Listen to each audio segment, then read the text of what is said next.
It wasn't the numbers that derailed the merger. It was the color. A violent, blooming purple against the pristine, starch-white cuff of a custom-made shirt. My entire career is built on precision, on seeing the variables everyone else misses, on predicting the structural failures before the first crack appears. But this wasn't a variable I could calculate.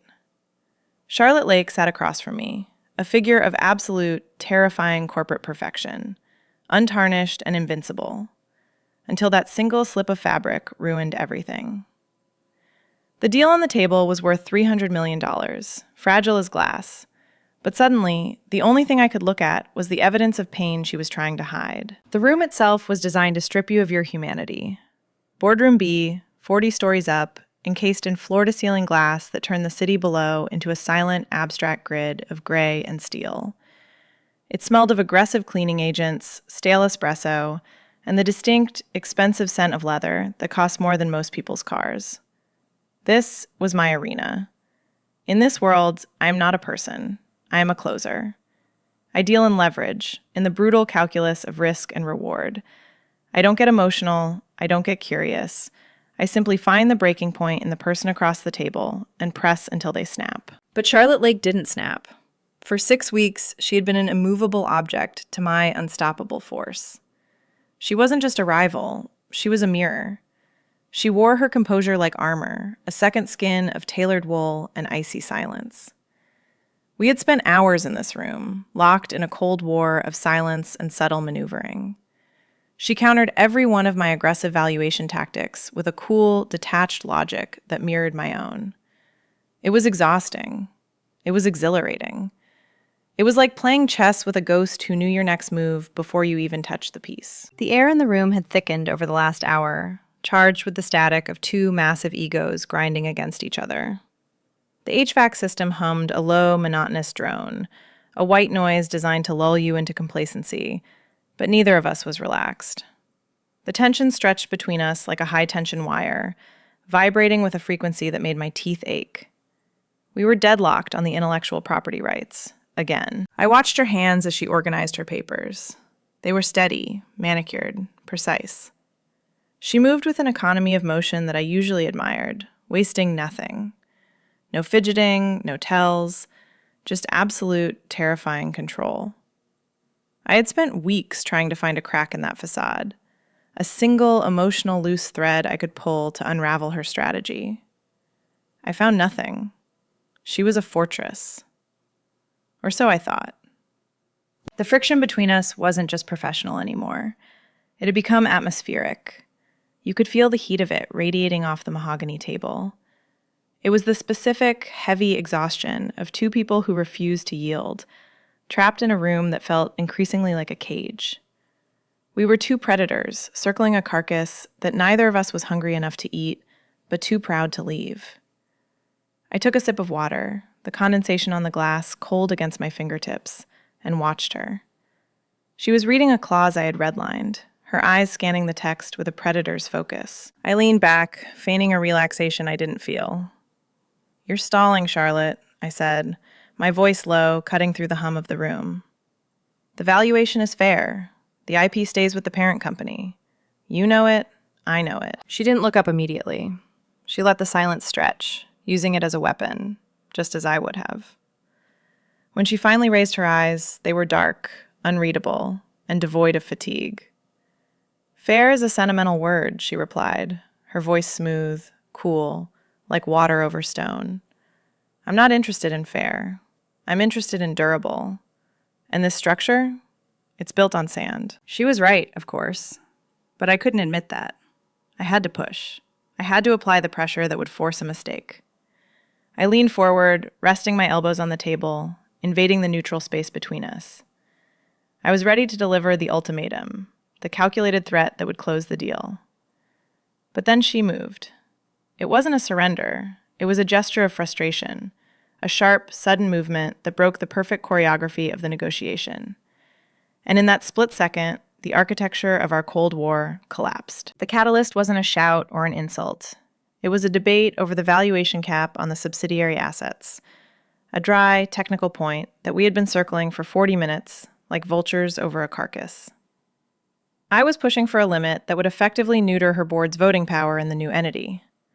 It was a ruthless clause, buried in legal jargon, but Charlotte saw it immediately. She stopped speaking mid-sentence.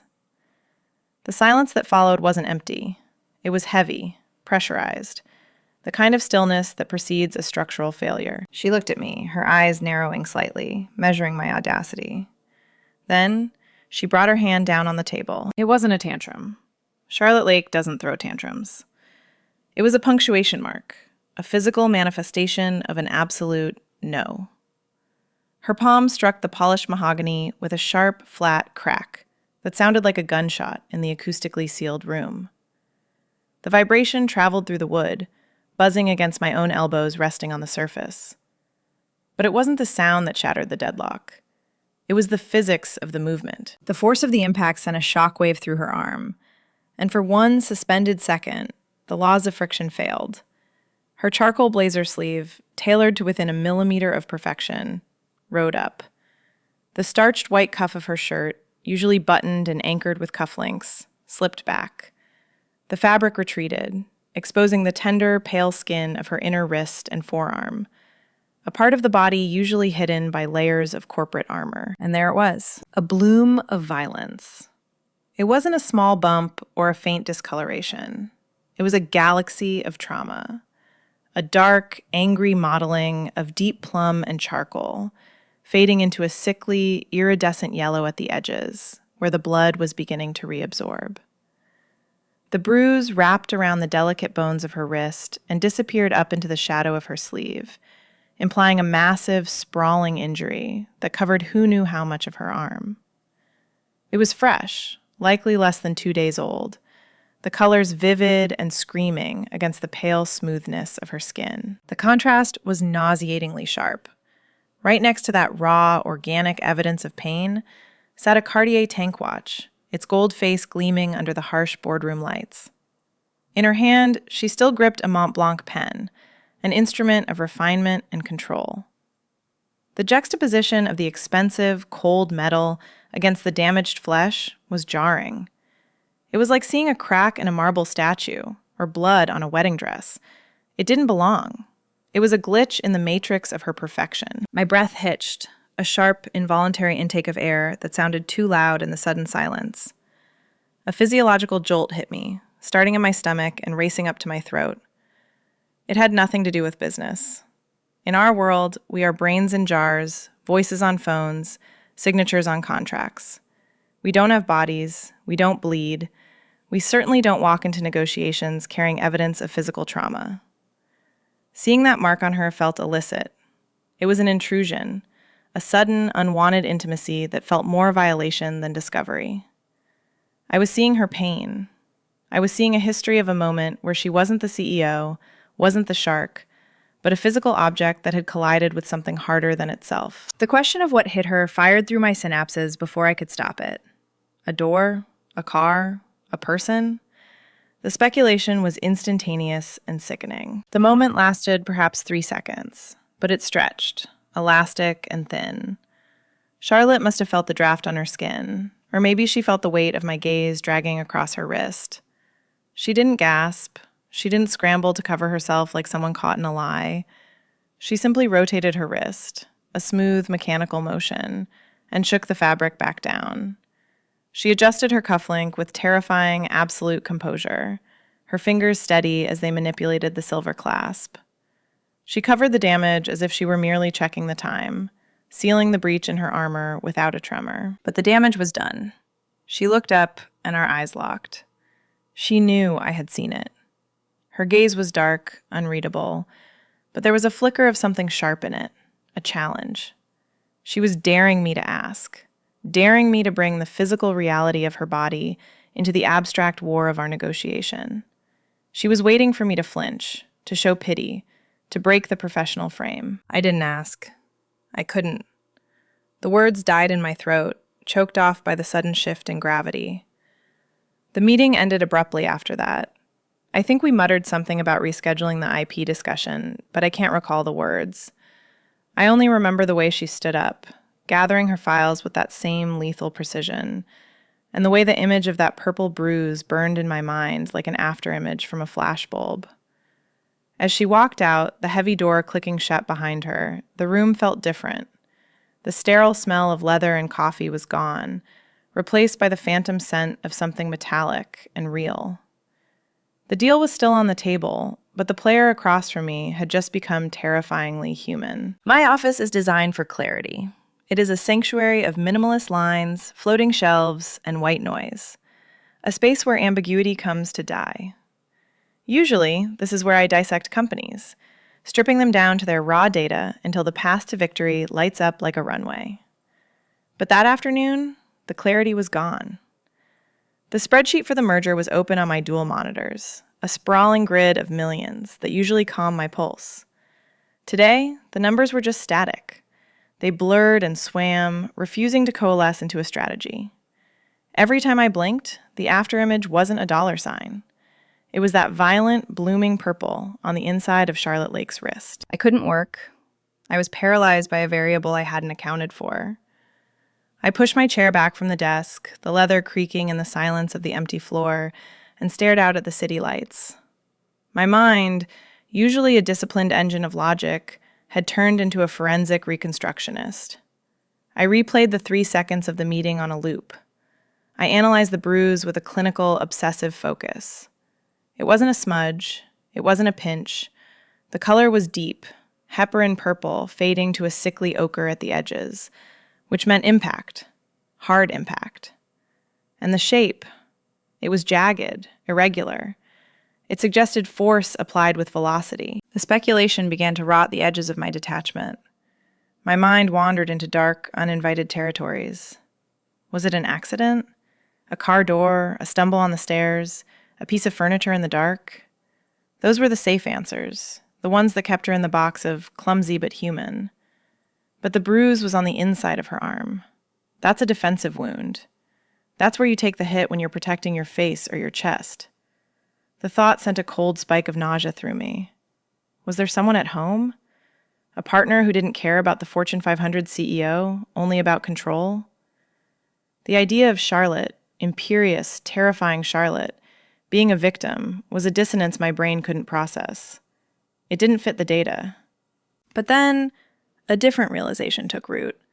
One that was perhaps even more unsettling. If she was walking around with that kind of injury and still negotiating like a shark, what did that make her? It made her dangerous. It meant her threshold for pain was calibrated on a scale I didn't understand. I had been trying to break her with pressure, with stress, with psychological leverage. I was throwing paper airplanes at a tank. If she could endure physical violence and still fix her cufflink without a tremor, my little boardroom games weren't going to scratch the paint. The flaw wasn't a weakness.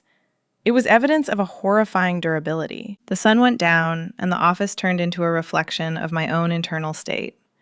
Dark, quiet, and illuminated only by the artificial glow of the screen. At 10:45 p.m., a notification pinged. It was her. Subject, Clause 14b, stress testing. The email was ostensibly about the financial solvency of the new entity, a demand for higher liquidity reserves. But as I read the words, the text warped. The professional language felt heavy, loaded with a subtext that made my skin prickle. We need to ensure the structure can withstand significant external pressure, she wrote. The current model assumes a stable environment. Real-world conditions are rarely stable. Things break when you assume they are solid. I sat there, my fingers hovering over the keyboard. We weren't talking about the merger anymore. We were talking about bodies. We were talking about us. I typed a reply, deleting it 3 times before hitting send. Stability is a function of design, Charlotte. If the foundation is cracked, no amount of reserve capital will save it. Are we discussing the assets, or are we discussing the damage tolerance of the operator? Her response was immediate, as if she were sitting at her desk waiting for me, staring into the same dark city. The operator is functioning within expected parameters. Focus on the architecture. If you look too closely for cracks, you might miss the fact that the wall is load-bearing. I closed the laptop. The message was a warning and an invitation wrapped in corporate speak. She knew I was analyzing her. She knew I was looking at the bruise, even from across the city. My strategy had fundamentally shifted. I wasn't trying to defeat an opponent anymore. I was trying to understand a woman. The deal had become secondary to the mystery. The digital tension was suffocating. I couldn't do this over email.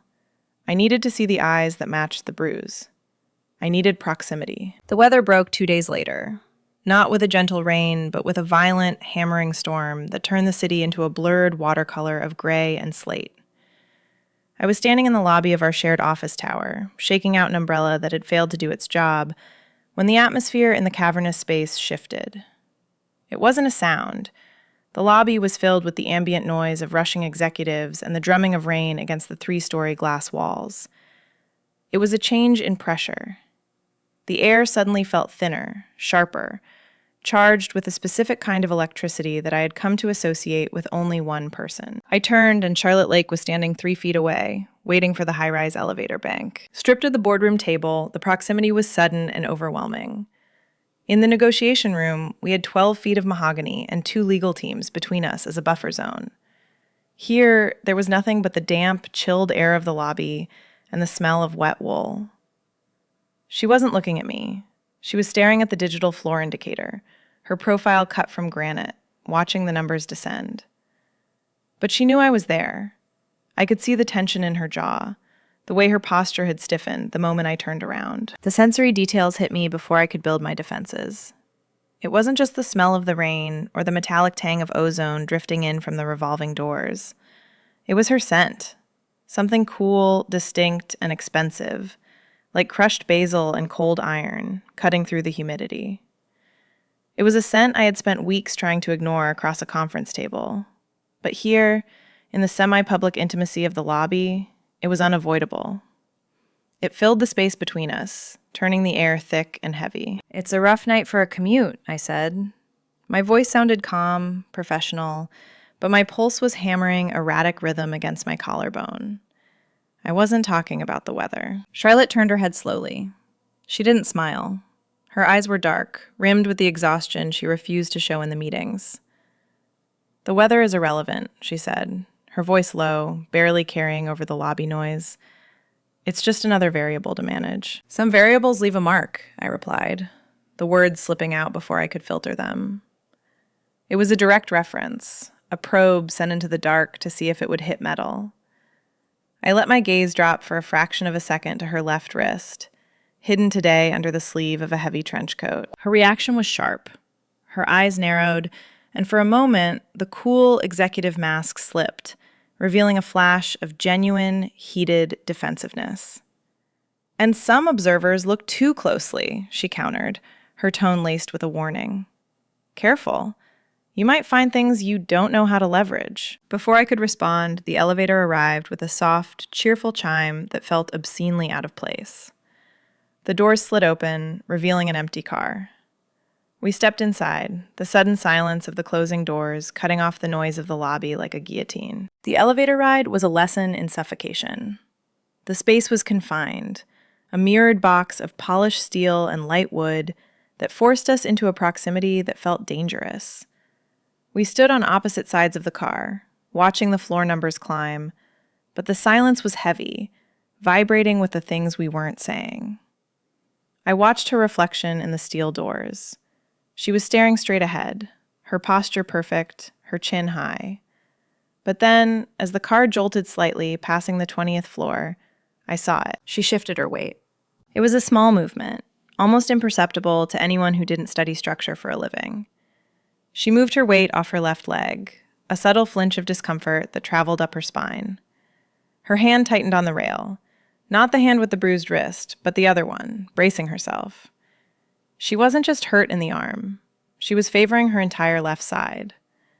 The bruise I had seen was just the surface evidence of a much larger trauma. I looked from her reflection to her face. A bead of sweat had formed at her temple, despite the air-conditioned chill of the car. She was in pain. Real, physical, grinding pain. And she was standing there in 4-inch heels, heading into a night of document review, pretending she was made of titanium.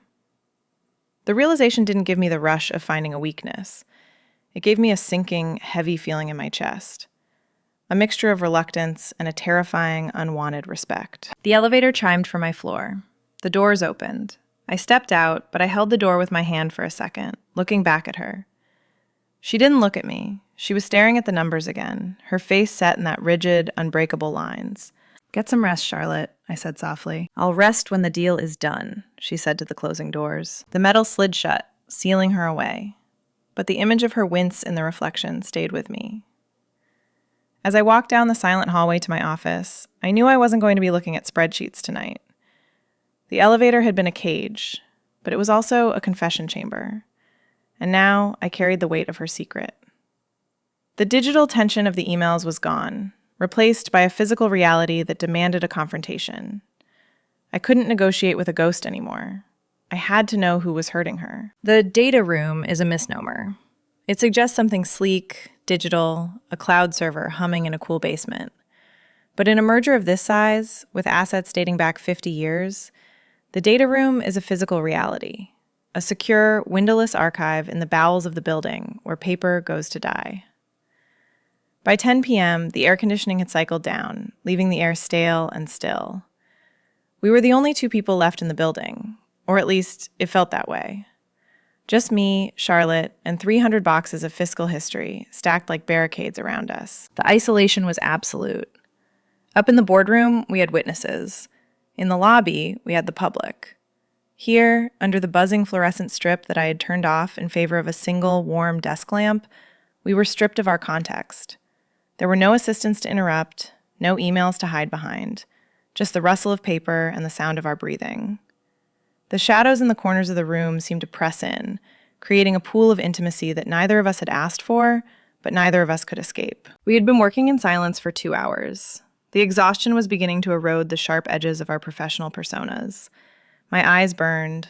I watched Charlotte from across the narrow table. She had discarded her trench coat hours ago, and the blazer was draped over a chair. She was working in her shirt sleeves, the cuffs rolled down and buttoned tight, hiding the wrist I had seen earlier. But she couldn't hide the fatigue. Her movements, usually so fluid, had become brittle. Every time she reached for a file, there was a micro-hesitation, a split-second calibration of effort before she moved. "We need the 2019 tax audits," I said, breaking the silence. My voice sounded too loud in the quiet room. "They're in box 4B, top shelf." Charlotte nodded, not looking at me. She stood up, and again, I saw that subtle shift in weight, the way she protected her left side. She walked to the metal shelving unit. Box 4B was heavy, packed dense with ledgers and receipts. It was at shoulder height for her. "I can get it," I offered, starting to rise. "Sit down," she snapped. It wasn't malicious, it was reflexive. The command of a woman who hates to be helped. "I have it." She reached up. I saw her grip the cardboard handles. She braced her legs, took a breath, and pulled. The box slid free, but the weight shifted unexpectedly. As the load transferred to her arms, her body had to compensate. The torque hit her left side, and the result was immediate. A sound escaped her. Not a groan, but a sharp, hissed intake of air through gritted teeth. The sound of a person who has just been stabbed. Her knees buckled. The heavy box tipped, sliding from her grip. I was out of my chair before the cardboard hit the floor.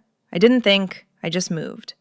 I crossed the 6 feet between us and caught the box against the shelf before it could crush her foot. But my attention wasn't on the files.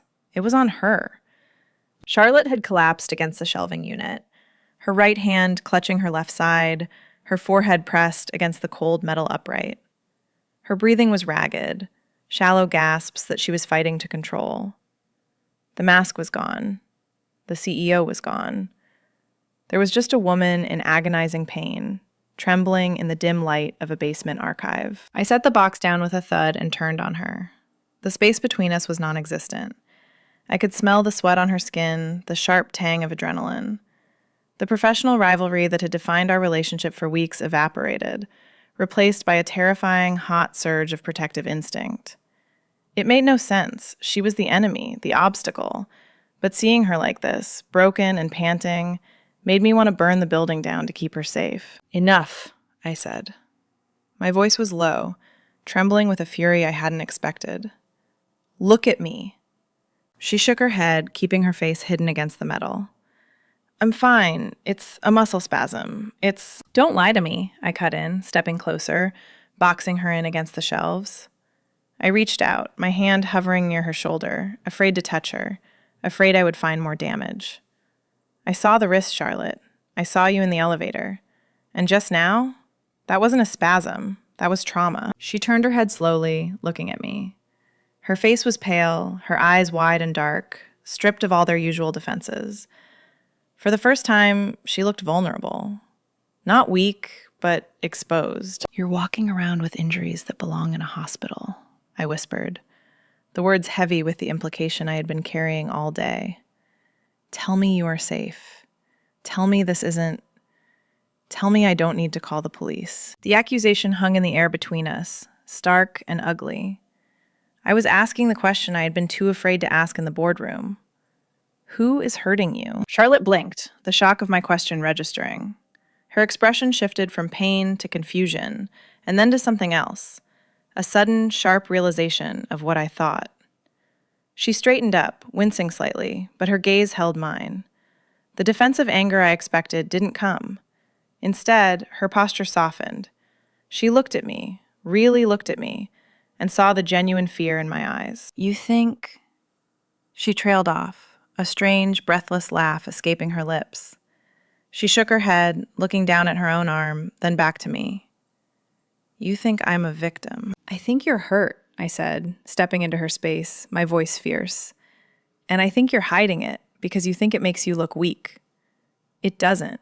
It makes me want to kill whoever did it." The silence that followed was different. It wasn't the silence of negotiation or rivalry. It was the silence of a barrier coming down. Charlotte looked at my hand, still hovering near her arm, and then up to my face. The tension in her shoulders dropped. "Nobody is hurting me," she said softly. "At least, nobody I don't pay to do it." "Muay Thai," she said. The words cut through the dusty silence of the archive. "I train 4 nights a week. My sparring partner is a heavyweight. He doesn't pull his punches just because I have a board meeting in the morning." The relief was instantly replaced by vertigo. I had spent days constructing a narrative of fragility around her, painting her as a porcelain doll cracked by a cruel world. I was wrong. She wasn't cracked. She was tempered. The bruise wasn't a mark of submission. It was a receipt for violence she had solicited, endured, and likely returned. I looked at her, really looked at her, and the image of the CEO dissolved. In its place stood a woman who spent her evenings trading blows in a gym, seeking a physical reality spreadsheets couldn't offer. I fight with clauses and red lines. She fights with bone and muscle. The realization made the air in the room suddenly very thin. "Show me," I said. It wasn't a request. Charlotte hesitated, searching my eyes for judgment. Finding none, she slowly unbuttoned the cuff of her left sleeve. The movement was a slow striptease of revelation. She rolled the white cotton up, past the wrist, revealing the landscape I had only glimpsed. The bruise was magnificent in its brutality. It sprawled across her forearm, a nebula of deep violet and black, tracing the ulna where she had blocked a kick. It was ugly, yet undeniably alive. It spoke of a body that was used, tested, and pushed to its limits. "It looks worse than it feels," she murmured. "I doubt that," I replied. I reached out. This time, she didn't flinch. My fingertips brushed the skin just above the dark modeling. Her skin was hot, fever warm against the cool air. The contact was electric, a sudden grounding of the high-voltage tension arcing between us for weeks. I traced the edge of the bruise, feeling the heat radiating from the trauma. It was an intimate act, far more than a handshake. I was touching the evidence of her resilience. "Why?" I asked, my voice a whisper. My thumb grazed her inner wrist, feeling her pulse jump. Fast. Hammering. "Because in here," she gestured to the boxes, to the invisible weight of the merger. "In here, the pain is abstract. It's stress. It's pressure. Out there, when you take a hit, it's simple. It hurts, you bleed, you heal. It's honest." Honest. The word hung in the air. We were 2 liars by trade, professional obfuscators hiding behind suits. But this, the bruise, the heat, this was true. I let my hand linger, palm flattening against her arm, absorbing the warmth. The dynamic shifted irrevocably. We weren't rivals anymore. We were conspirators. The air charged, thick with a magnetism that had nothing to do with business. I looked from her arm to her lips, and for a terrifying second, I thought I was going to kiss her right there. She saw it. Her breath hitched, eyes darkening. She leaned in, a microscopic surrender. I pulled back first. It took every ounce of willpower. "We need a drink," I said, my voice rough. I found a water bottle. She had a flask of whiskey. Of course she did. We sat on the floor, backs against the shelves, passing the flask. The silence became companionable. We talked, not about the deal, but the fight. She told me about the discipline, the focus, the way the world narrows down to a single opponent. I listened, mesmerized by the animation in her voice. I was sitting next to a woman I was supposed to destroy in the morning, drinking her whiskey, listening to her describe the mechanics of a roundhouse kick, and I realized I was in trouble. I wasn't just fascinated, I was captivated. The bruise hadn't made her weak. It had made her real. And that was infinitely more dangerous. The morning sun didn't bring clarity. It brought a headache and a blinding, sterile light that washed away the shadows of the archive room. I walked into my office at 7 a.m., the taste of cheap coffee and expensive whiskey still lingering like a bad decision on my tongue. The city outside was awake, churning with the relentless energy of commerce, oblivious to the fact that my world had tilted on its axis. I tried to put the mask back on. I tried to summon the closer, the cold, efficient architect of ruin who lived for the kill. But the armor didn't fit anymore. It felt tight. It felt like a costume. At 8:15 a.m., the weapon landed on my desk. It wasn't a gun. It was a manila folder, dropped with a triumphant thud by my senior partner, Marcus. He looked like a shark that had just smelled blood in the water, eyes bright, a predatory grin stretching his thin lips. "We got her," he said. "Deep dive into the subsidiary debt covenants. Look at page 14. I opened the file. The text was dry, dense legalese, but to a trained eye, it screamed. It was a kill switch, a technical default in one of Charlotte's key holdings triggered by a fluctuating interest rate index 3 quarters ago. It was a clerical oversight, a structural crack in her fortress that nobody had noticed. It gave us the legal right to accelerate the debt, force a liquidity crisis, and effectively bankrupt her position before the merger even signed. It wasn't just leverage. It was a nuclear option. We could dictate terms. We could strip her of the IP, the board seats, the equity. We could leave her with nothing but the title and the debt. "It's over," Marcus said, leaning over my desk, his cologne cloying and sweet. "Drop this on the table at 10 o'clock. Watch her face. She'll fold before you even finish the sentence." I looked at the page. The numbers were black and white, absolute and unforgiving. 24 hours ago, this discovery would have been the highlight of my year. It was the checkmate I lived for. It was the vindication of my intellect, the proof that I was the smarter, sharper operator. I should have felt the rush. I should have felt the thrill of the hunt. Instead, I felt sick. A heavy, cold stone of nausea settled in my stomach. I looked up at Marcus.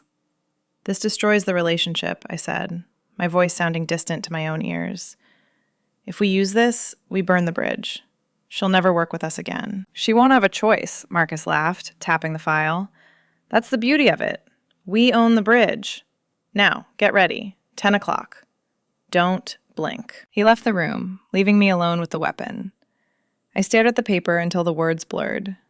I wasn't seeing the debt covenant. I was seeing Charlotte in the archive, leaning against the metal shelves, sweat on her brow, admitting that she fought because it was honest. That was the problem. This wasn't honest. This wasn't a fight. It was an execution. Charlotte Lake was a warrior. She trained in Muay Thai. She understood impact, pain, and the brutal physics of a fair exchange.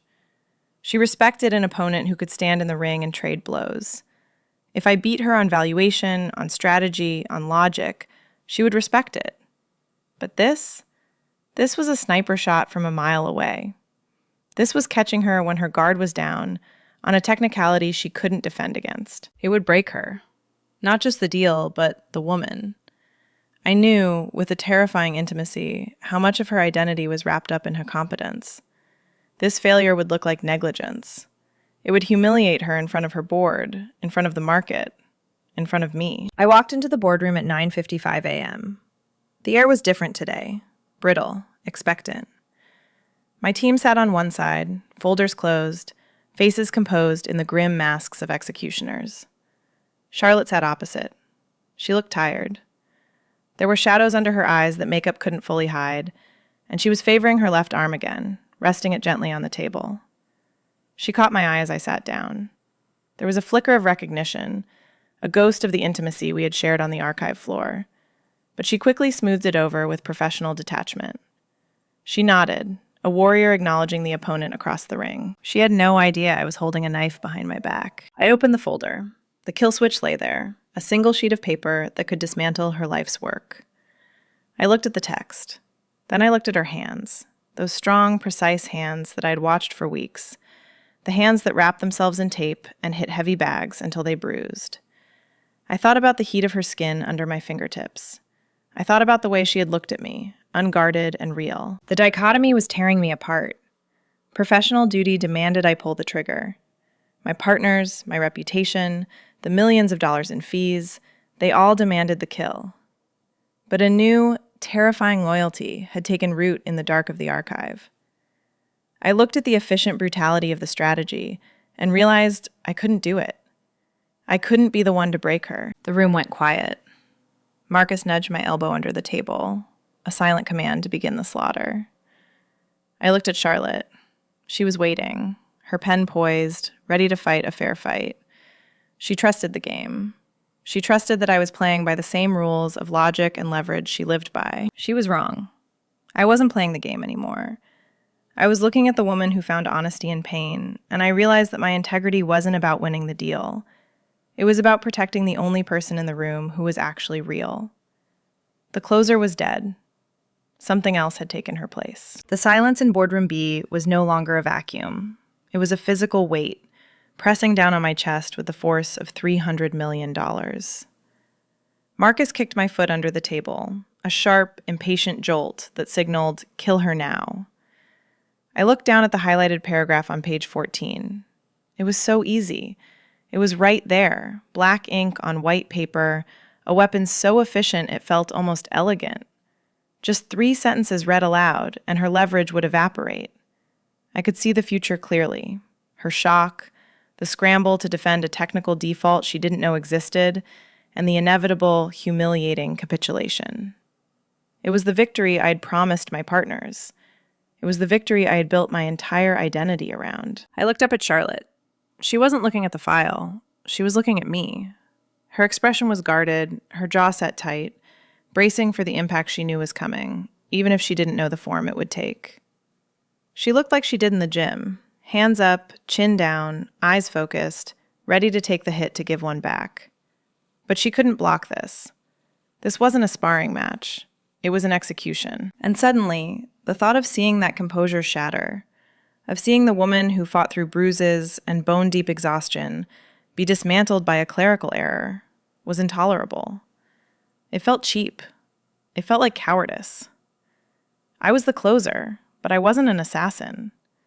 I didn't want to win because she tripped. I wanted to win because I was better. And right now, holding a knife to her back, I wasn't better. I took a breath, the air tasting of stale coffee and adrenaline. Then I closed the folder. The sound was soft, a mere whisper of cardstock against paper, but in the silence of the room, it sounded like a gavel coming down. I placed my hand flat on top of the cover, effectively burying the weapon. I felt the texture of the folder under my palm, a physical barrier between her and ruin. "The due diligence is satisfactory," I said. My voice was steady, calm, betraying none of the treason I was committing against my own firm. "We see no reason to revisit the subsidiary covenants. The current valuation stands." The reaction was immediate. Beside me, Marcus stiffened so violently, I felt his chair jerk. He turned to me, his face a mask of incredulous fury. "What are you doing?" he hissed, low enough to be a whisper, but loud enough to carry the venom.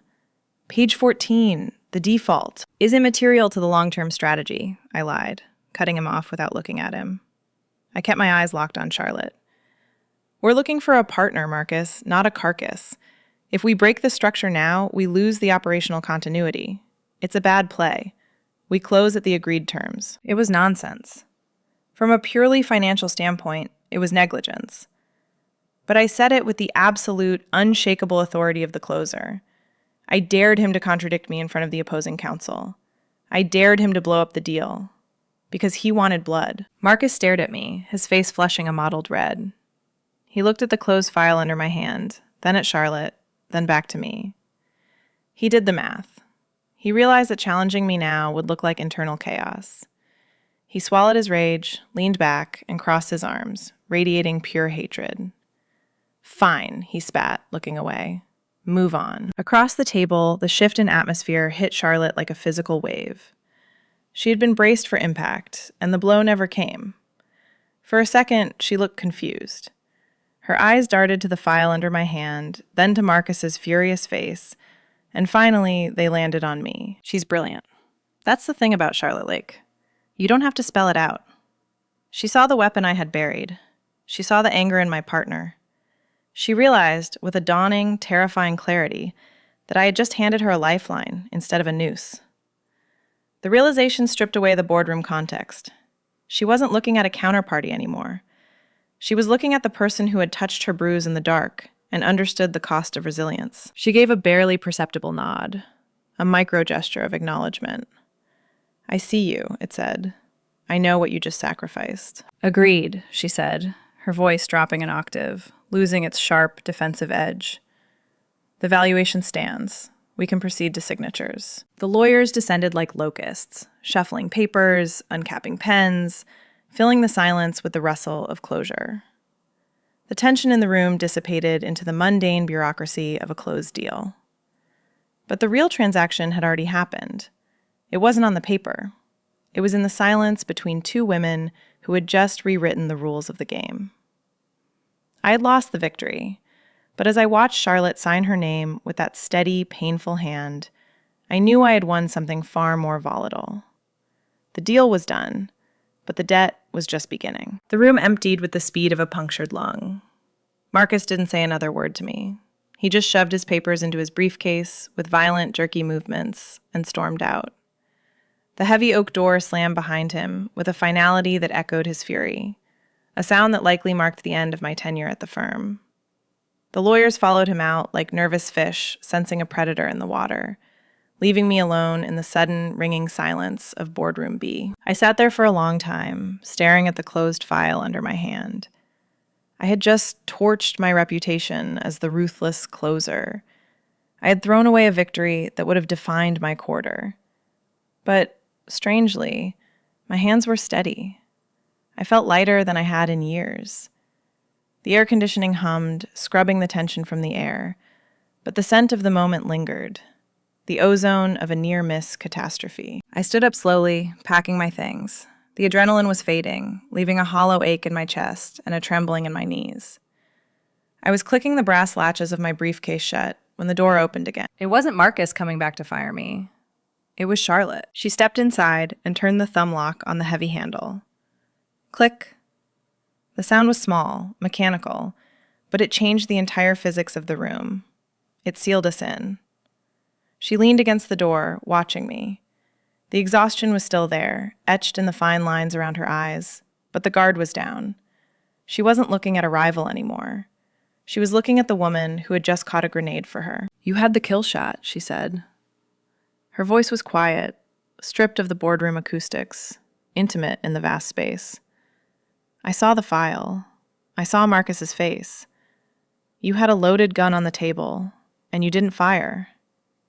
Why? I walked around the edge of the massive table, my heels clicking on the parquet floor, closing the distance between us. The mahogany barrier that had separated us for 6 weeks was finally just furniture. I stopped 2 feet from her. Because I don't shoot the wounded, I said softly. And because I realized halfway through that meeting that I didn't want to win if it meant breaking you. Charlotte let out a breath that sounded like a shudder. She pushed off the door to meet me. The air between us was thick, charged with the weeks of suppressed conflict and the sudden, terrifying intimacy of the sacrifice.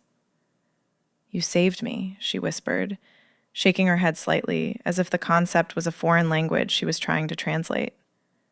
Nobody saves me. I save myself. That's how this works. You didn't have to today, I replied, my voice dropping to a hush. She looked at me, her dark eyes searching my face, looking for the catch, the angle, the hidden claws. She found none. The distance collapsed. It wasn't a decision. It was gravity. She reached out, her hand tangling in the lapel of my blazer, pulling me in.